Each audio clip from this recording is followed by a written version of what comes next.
बिस्मिल्लाहिर्रहमानिर्रहीम। अस्सलामुअलैकुम। Chapter number 3 dynamics, lecture number 7। आज जो हम टॉपिक डिस्कस करने जा रहे हैं that is Newton third law of motion. सबसे पहले इसकी स्टेटमेंट है, to every action there is always an equal but opposite reaction, कि हर एक एक्शन का उसके इक्वल बट ऑपोजिट कोई ना कोई क्या होता है, रिएक्शन होता है हमेशा। इसकी थोड़ी सी एक्सप्लेनेशन समझते हैं कि है क्या। Newton's third law of motion deal with the reaction of a body when a force act on it. Let body A exert and a force on another body B. The body B reacts against this force and exert a force on body A. कहता है बेटा कि Newton law third law जो है वो किसी body के reaction के साथ क्या करता है, डील करता है। सपोज करें हमारे पास दो तरह की बॉडीज हैं, एक बॉडी ए और एक बॉडी बी।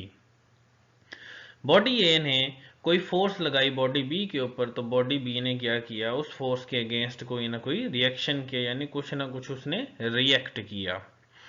जैसे सादा सी मिसाल है, अगर आप किसी को थप्पड़ मार देते हैं ऐसे ही जानबूझ के, तो उसके आपके एक्शन के रिएक्शन में क्या है, आपको भी वो जवाब में थप्पड़ मारता है। ठीक है, तो हर एक एक्शन का रिएक्शन बट ऑपोजिट होता है। ठीक है, अब आपके पास देखें, जो बॉडी ए ने बॉडी बी के ऊपर एक्शन फोर्स लगाई है वो क्या है, उसका एक्शन है, और उसके जवाब में जो बॉडी बी ने बॉडी ए के ऊपर फोर्स लगाई है वो क्या है बेटा, रिएक्शन है।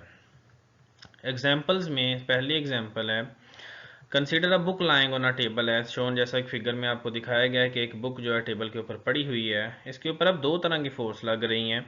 The weight of the body is acting on the table in the downward direction, this is action. The reaction of the table act on the book in the upward direction.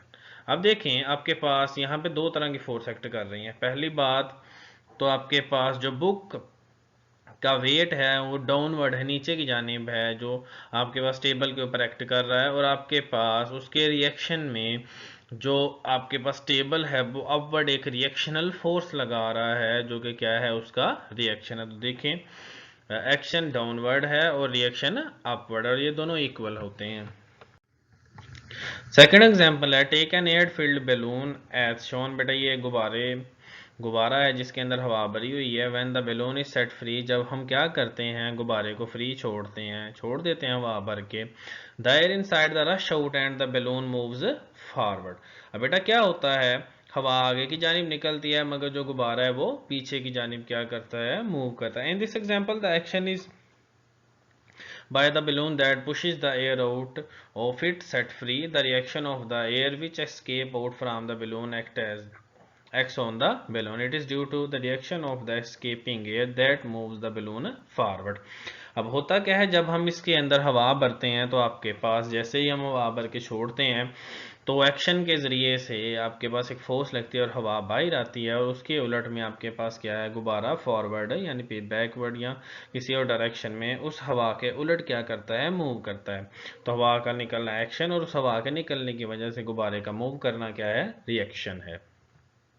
Third one example है, a rocket is shown as shown on the same principle. बेटा आपके पास जो rocket है वो भी action और reaction के principal पे ही मूव करता है। When its fuel burn, hot gases escape from its tail with the very high speed. The reaction of these gases on the rocket cause to move opposite direction to the gas rushing out of its tail. अब होता क्या है, आपके पास जब आपके पास हम rocket को launch करते हैं तो रॉकेट की टेल यानी लास्ट वाले पार्ट से रॉकेट की दुम में से बहुत हाई स्पीड गैसेस नीचे की जानिब निकलती हैं, और उन हाई स्पीड गैसेस की वजह से एक रिएक्शन होता है कि रॉकेट जो है ऑपोजिट डायरेक्शन में यानी अपवर्ड क्या करता है, मूव करता है। गैसेस नीचे की जानिब निकलते हैं और रॉकेट फॉरवर्ड ऊपर की जानिब मूव करता है। ये था बेटा न्यूटन का थर्ड लॉ। यही था आज का लेक्चर। ये एक इंपॉर्टेंट टॉपिक है, अक्सर एग्जाम्स के अंदर बोर्ड के अंदर आ जाता है। जब भी बोर्ड के अंदर आया तो आप स्टेटमेंट, एक्सप्लेनेशन और दो एग्जाम्पल या तीन भी आप लिख सकते हैं। ये आपके बुक के अंदर एग्जाम्पल है। यही था आज का लेक्चर। अल्लाह हाफिज़।